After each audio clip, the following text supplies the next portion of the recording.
kabarkada, kamusta po kayo? Wala muna po tayong camping dahil nagkasakit po ako ng ilang araw. After namin na magpunta sa Agno, ayun, pag uwi nadali po tayo ng trangkaso. At si Boy first time nagkasakit din po. Kaya lang syempre bawal siya magkasakit.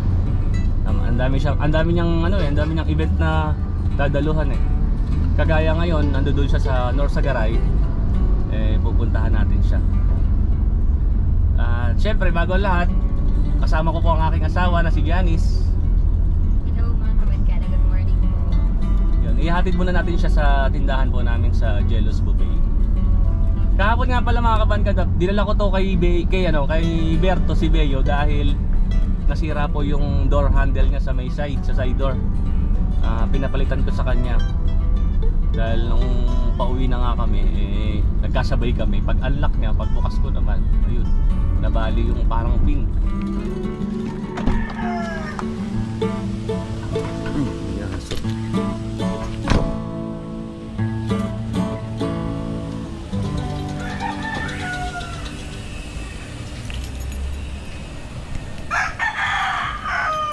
Ito yung pinapagawang bahay ni Berto.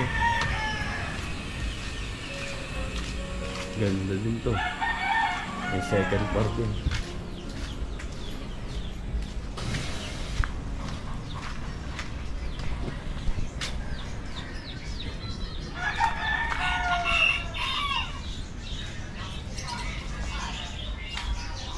Berto in the house. In the house. Kamusta tal? Baka pwede mo nang gawin si Beo, yung pinto. Kaya mo lang. Beo, gusto ko ngayon na. So ay mga kabarkada, kung hindi nyo po nalalaman, si Berto po ay isang mekaniko. Yung mga ginagawa po ni Berto mga kabarkada ay pangkaraniwan puro truck po yung dinadala dito. Yung mga biyahero ng gulay sa Malolos, sa kanya po dinadala. So siya yung nagmi-maintain. Tapos yung mga SUV, mga Montero, Fortuner, mga sedan, ginagawa rin niya po yun. Pero kadalasan po talaga puro truck. Kasi di ko alam kung yun ang special din sa truck. Diba ganoon naman ang mga ibang mekaniko, may kanya-kanya na ano. Pero lahat naman ho ng sasakyan kayang gawin ni Berto. Tapos itong si Beo, siya na talaga yung nagme-maintain nito. Siya yung nagpi-PMS nito. Ang ayoko lang kay Berto, hindi niya kasi ko pinagbabayad. Kaya sabi ko sa kanya, nagagalit ako.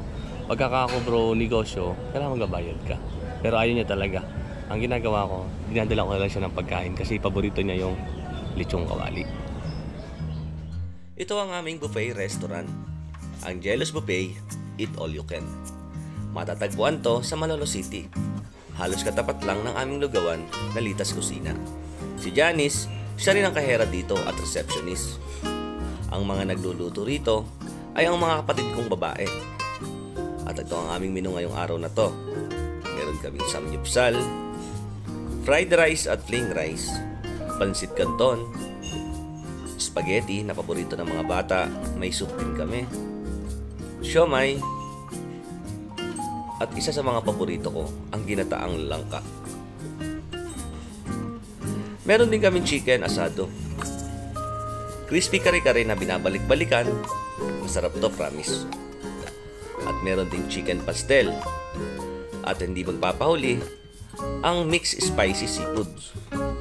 Meron din tayong adobong sitaw na merong lechong kawali.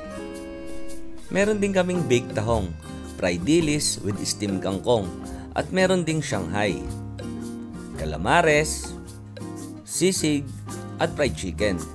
May malit na puto rin, at mga pika-pika na pambata. May inihaw na isaw, manok, at liempo. At kung may bakanting ganyan, huwag kayong mag-alala dahil continuous ang refill namin dito. At lahat ng yan ay unlimited sa halagang 229 pesos.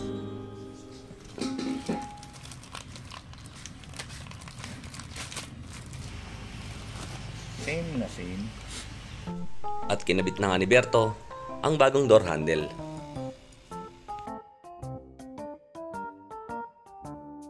Halos 20 years ng mekaniko si Berto, kaya ang pagkabit nito ay simpleng-simple na lang para sa kanya.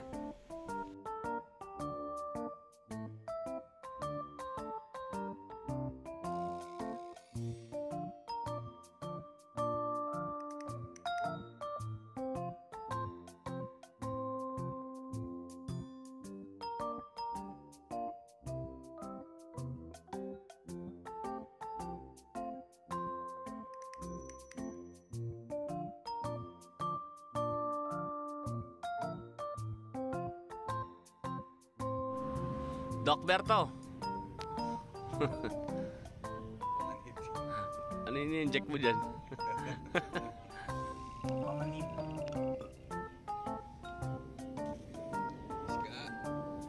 Testing. Good, swabe na. Oh, suwabing-swabe oh.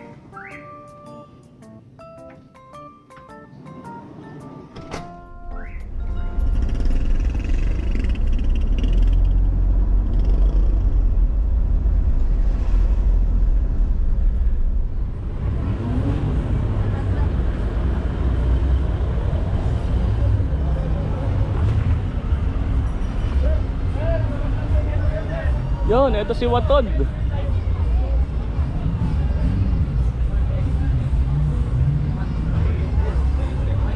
Oh, barkada! Kumusta? Ayos lang. Di ka na, saan ka dumaan? Dito sa ano? Ang taas. Ha? Ang taas ng daan ano? Oo. Patay aircon nga ako kanina eh. Kumain ka na? Hindi pa, nag-order pa lang sila. Papakilala ka sa Sir Rob.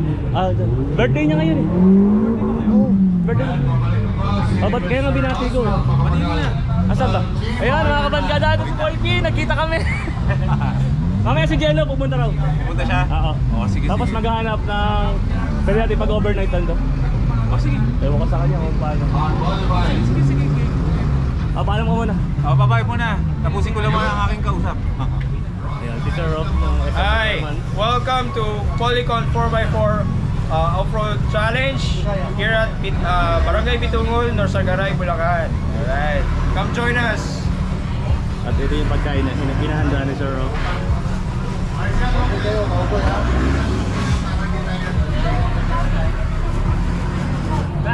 So, pagkakain namin, tutur ko kayo sa shop dito ni Sir Rob. Kain na raw tayo, ano? Kain tayo madami na. Di ba nakakaya? Hindi yan? Nahiya ako eh.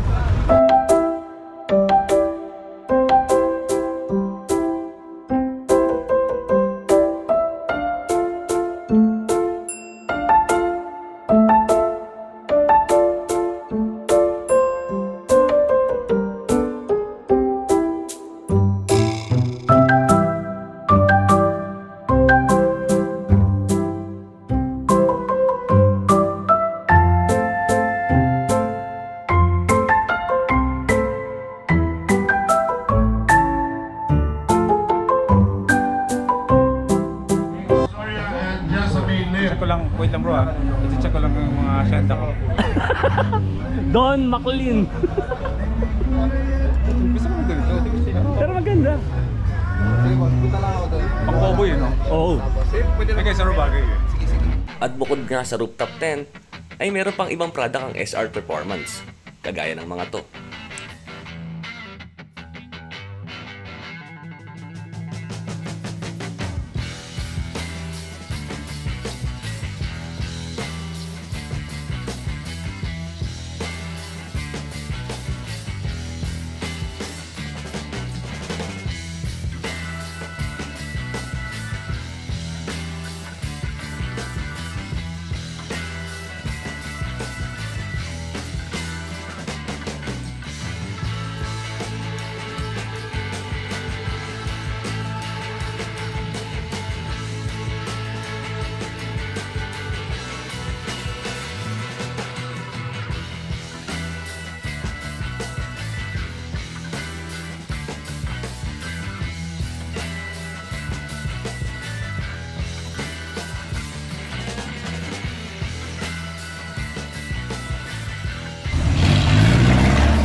Jello Binta. Layo pa naman ito. Magkakasama na naman kaming tatlo. Ano, Bulakeños eh. Bulakeños. Kakalapit eh. Tayo natin yan.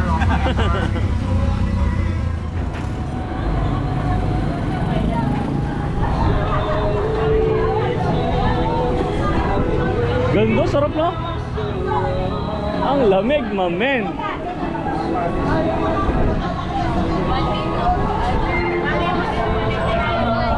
Pangalan lang.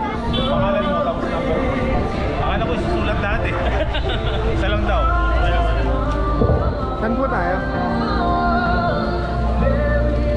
Ganda. Napakaganda ng spot dito man. Nakaka-relax ano?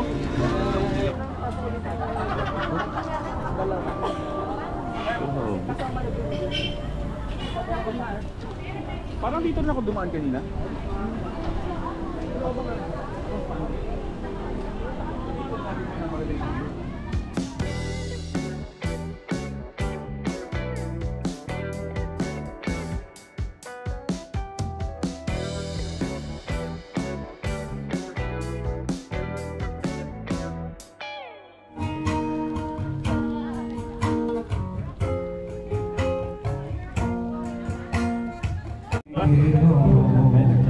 Rice? Kunahin natin yung prinsesa natin. Kumain ka lang bulso ko. Princess Hannah. Ah, princess ba siya? Hindi. Alam ko princess. Ano anak to na yung ano? Ano? Hannah lang. Middle mo. Orini.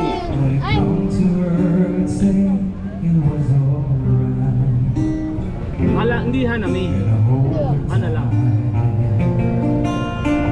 Alam mo ba kung saan nanggaling yung pangalan Hannah? Ha?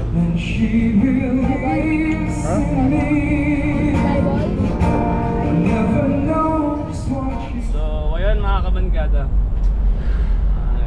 Pagkatapos namin maghapunan doon sa Maynor sa Garay at pagkagaling namin sa off-road challenge, maghihiwa-hiwalay na kami dito. Okay, pakanan na. At sila Boy First Time at Jello Binta ay ayan na. Yo, my man! Ayos ba yung daan? Hindi! Bye-bye! Ingat! Sila ipapunta ng Tabang. Ako ipapunta rito sa Malolos.